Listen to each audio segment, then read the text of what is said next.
বন্ধুরা, মশা এক প্রকার বিরক্তকর পতঙ্গের নাম। তো মশারা এরা বিরক্তকরের উপদ্রবের পাশাপাশি এরা কিন্তু আমাদের নানা রকম রোগ জীবাণু আমাদের মধ্যে ছড়িয়ে দেয়। এছাড়া মশার কামড়ে কিন্তু আমাদের মানুষের মৃত্যুর কারণও হতে পারে। তো মশার কামড়ের জন্য মানুষের ডেঙ্গু, ম্যালেরিয়া, চিকা নানা রকম ভাইরাস কিন্তু এর থেকে ছড়াতে পারে। কিন্তু বন্ধুরা, মশা তাড়ানোর জন্য তো আমাদের স্প্রে বা কয়েল রয়েছে, কিন্তু এগুলো দিয়ে কি হয়, আমাদের শরীরে নানা রকম ক্ষতিগ্রস্ত হয়ে থাকে। তাই এদের প্রাকৃতিকভাবে আমাদের মশা তাড়ানোটা খুব দরকার। আগেকার দিনে মানুষ যখন মশার কোনো কয়েল ছিল না, স্প্রে ছিল না, তখন কিভাবে রক্ষা পেত বলো তো? তো তারা আগেকার দিনে মানুষ কিন্তু একদিকে রয়েছে, দেখো, একদিকে রয়েছে আবহাওয়া, একদিকে রয়েছে বৃষ্টি, অন্যদিকে রয়েছে গরম, অন্যদিকে মশার উপদ্রব। তো মশার উপদ্রবের ফলে আমাদের কিন্তু রোগ ব্যাধি লেগেই রয়েছে। তো এর জন্য কি করতে হবে, আমাদের কিন্তু আর একটু ভালো করে সচেতন হতে হবে। যেমন ধরো, বাড়ির আশেপাশে কোনো জল জমতে দেওয়া যাবে না। হয়তো ব্যালকনিতে জল জমেছে, টবে জল জমেছে, সেই জলটাকে ফেলে দিতে হবে। বা জলের মধ্যে হয়তো মশার ডিমগুলো রয়েছে, সেগুলোকে ব্লিচিং পাউডার ছিটিয়ে মেরে ফেলতে হবে। এভাবে করে আমাদের কিন্তু একটু সচেতন হতে হবে। তাছাড়া খেয়াল রাখতে হবে, বাচ্চারা বা বাইরে বড়রা যখন যায়, তখন হালকা একটু পাতলা জামা কাপড় পরিয়ে তারপর যদি বের করা হয়, তাহলে কিন্তু মশার কামড় থেকে আমরা কিন্তু রক্ষা পেতে পারি। তো এছাড়া কিন্তু আমাদের কয়েল রয়েছে, যে কয়েল স্প্রে রয়েছে, এগুলো দিলে কিন্তু আমাদের অনেকের শ্বাসকষ্ট, অ্যালার্জি এসব হতে পারে। তো আমরা ঘরোয়া কিছু টোটকার সাহায্যে আমরা কিন্তু এই মশাগুলোকে তাড়িয়ে নিতে পারবো। তো চলো দেখি আমরা সেই ঘরোয়া টোটকাগুলো। তোমাদেরকে 3টি ঘরোয়া পদ্ধতি শেয়ার করব। তো দেখো, এইভাবে করে প্রথমে আমি নিয়ে নিলাম একটি মল্লিকা, তারপর নিয়ে নিচ্ছি সামান্য পরিমাণে তুলো। তো এখানে তোমরা তুলো কিন্তু একটু বেশিও করে নিতে পারো, কোনো রকম অসুবিধা নেই। যদিও আমার তুলোটা শেষ হয়ে গেছে, তো এটুকু নিলাম। তো তারপরে আমরা যেটা নিব সেটা হচ্ছে নিম পাতা। হ্যাঁ বন্ধুরা, নিম পাতা কিন্তু প্রচণ্ড মশা তাড়ানোর কিন্তু খুব ভালো কাজ করে। তো এর মধ্যে আরও যেটা দিতে হবে সেটা হচ্ছে তেজপাতা। তো তেজপাতা বেশি দিলাম না, সামান্য পরিমাণ তেজপাতাই আমি দিয়ে দিলাম এখানে। আর তেজপাতা, নিম পাতা এগুলোর যে একটা উগ্র গন্ধ রয়েছে, এগুলো গন্ধ কিন্তু একদমই মশা সহ্য করতে পারে না। তারপর দিয়ে দিচ্ছি আমি, দেখো বন্ধুরা, কর্পূর। এখানে একটা কর্পূর দিয়ে দিচ্ছি। তারপরে যেটা বন্ধুরা দিয়েছি সেটা হচ্ছে রসুনের খোসা দিয়ে দিচ্ছি, আস্ত একটু রসুনের খোসা দিয়ে দিয়েছি। তো সেটা তোমাদেরকে আমি শেয়ার করতে পারিনি যদিও। তো সবগুলো উপকরণ দিয়ে দেখো আমি একটা সলতের মতো করে ভালো করে বানিয়ে নিলাম। তারপর আমি এখানে দিয়ে দিচ্ছি সর্ষের তেল, সামান্য পরিমাণ সর্ষের তেল দিয়ে দিচ্ছি। দিয়ে এটাকে ভালো করে ভিজিয়ে তারপরে এটাকে ধরিয়ে দেব।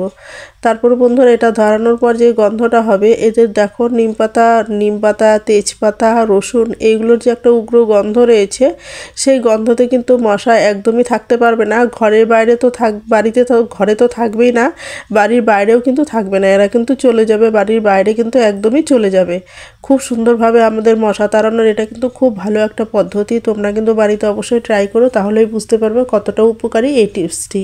খুব ভালো মশা তাড়ানো যায় এটাতে। আর কর্পূরটা রয়েছে, যে কর্পূরটা দিয়েও কিন্তু, কর্পূরের গন্ধেও কিন্তু মশা তাড়ানো যায়। আর তাছাড়া কর্পূরটা দিয়ে কিন্তু তোমাদের নেগেটিভ এনার্জি দূর করে পজিটিভ এনার্জি বিরাজ করবে বাড়িতে। খুব ভালো এটা কিন্তু কাজ করবে।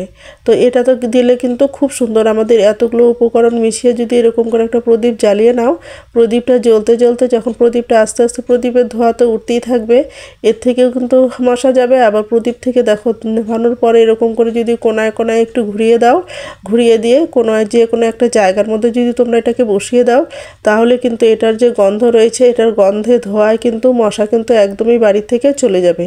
আশা করি তোমরা বুঝতে পেরেছো। তো চলো বন্ধুরা, আমরা পরবর্তী পদ্ধতিটা দেখে নেই। তো দেখো, এখানে আমি নিয়েছি একটি ধূপদানি, মাটির একটি ধূপদানি নিয়েছি। তো আর নিয়ে নিচ্ছি এখানে নারকেলের ছোবা, কিছুটা নারকেলের ছোবা নিয়ে নিচ্ছি।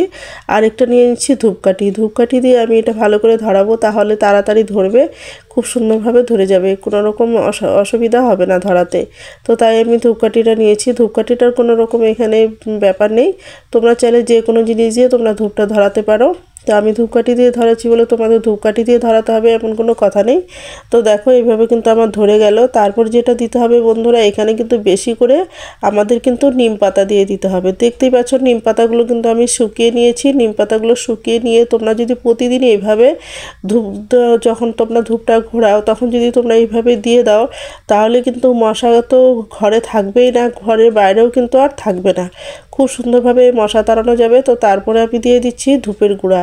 এখানে কিন্তু খুব ভালো কাজ করবে, মশার জন্য কিন্তু খুব ভালো কাজ করবে। এখানে বেশি করে একটু ধুনো দিয়ে দাও, তারপরে দিয়ে দিতে হবে যেটা বন্ধুরা, এখানে কিন্তু দিয়ে দিতে হবে আমাদের কিন্তু কর্পূর। হ্যাঁ বন্ধুরা, কর্পূর দিতে হবে, এখানে 2টো কর্পূর দিতে হবে। বেশি করে কর্পূর দিলে পরে কিন্তু গন্ধটা কিন্তু উগ্র হবে। প্রচন্ড নিম পাতা ও কর্পূর এইগুলোর গন্ধে যখন উগ্র একটা গন্ধ বের হবে, তখন কিন্তু মশা একদম বাড়িতে থাকবে না, সব কিন্তু মশা পালিয়ে যাবে। কিন্তু খুব সুন্দরভাবে এটা কিন্তু আমাদের ধুনো তৈরি হয়ে গেছে। দেখতেই পাচ্ছ কতটা ধুয়ো বেরিয়ে যাচ্ছে। আর এতটা ধুয়ো দিয়ে কিন্তু মশা কিন্তু একদমই থাকবে না, ঘর থেকে কিন্তু একদমই চলে যাবে। দেখতেই পাচ্ছ কত সুন্দরভাবে ধুনো দেওয়াতে খুব সুন্দরভাবে এখানে আমাদের ধোয়া বেরোচ্ছে। আর এটা কিন্তু গন্ধটাও প্রচন্ড উগ্র, তো এটাতে কিন্তু মশা একদমই চলে যাবে। ঘরের কানাচে কানাচে তোমরা যদি এটা ঘুরিয়ে নাও, তাহলে কিন্তু মশা একদমই আর থাকবে না, ঘর থেকে বেরিয়ে বাইরে চলে যাবে। বাইরেও কিন্তু এটার গন্ধে কিন্তু বাইরেও আর থাকতে পারবে না, বাড়ি ছেড়ে পালিয়ে যাবে। আশা করি তোমরা বুঝতে পেরেছো। তো বন্ধুরা, তোমাদের কাছে ভিডিওটি কেমন লেগেছে, ভালো লাগলে লাইক কমেন্ট শেয়ার করে দিও। আর এই ভিডিওতে যদি কেউ নতুন হয়ে থাকো, তাহলে সাবস্ক্রাইব করে আমার পাশে থেকো এরকম নিত্য নতুন ভিডিও পাওয়ার জন্য। তো বন্ধুরা, এইভাবে করে তোমরা কিন্তু মশা খুব সহজেই তাড়িয়ে নিতে পারো। তো তোমাদের কাছে আরেকটি আমি শেয়ার করব, সেটাও তোমরা দেখে নিও। এটা কিন্তু আমাদের কোনো রকম শরীরের কোনো রকম ক্ষতি করবে না। আশা করি তোমরা বুঝতে পেরেছো। তো চলো, আমাদের এটা ঘোরানো হয়ে গেছে, আরেকটি পদ্ধতি তোমাদের কাছে শেয়ার করি। তো দেখো বন্ধুরা, আমরা যদি এরকম করে ডিমের কার্টুনগুলো যে রয়েছে, এই ডিমের কার্টুনগুলো তো আমরা ঘরে আমাদের আনা হয়ে থাকে। তো ডিমের কার্টুনগুলো তো আমরা ফেলেই দিই। তো সেই ডিমের কার্টুনগুলো যদি আমরা ধরিয়ে তারপরে এদিক সেদিক একটু ঘুরিয়ে নেই, তাহলে কিন্তু আমাদের ডিমের কার্টুনের যে উগ্র গন্ধটা রয়েছে, মশা কিন্তু একদমই সহ্য করতে পারে না, এটার গন্ধটা একদমই সহ্য করতে পারে না। দেখবে অনেকের হয়তো এটাতে কোনো রকম যদি অ্যালার্জি থাকে, তো তোমরা হয়তো অনেকেরই হতে পারে। তো যদিও হয় না, আমার জানা নেই, তবুও যদি হয়ে থাকে, তো এটা তোমরা ফাঁকা ঘরে জ্বালিয়ে তারপরে তোমরা এটা কিছু সময় ধোয়াটা যখন শেষ হয়ে যাবে, তখন তোমরা ঘরে ঢুকবে। আর এটার গন্ধ যখন ছড়িয়ে যাবে, ধোঁয়াটা চারদিকে ছড়িয়ে যাবে, তখন কিন্তু মশা একদমই চলে যাবে, ঘরে কিন্তু একটা মশাও আর থাকবে না।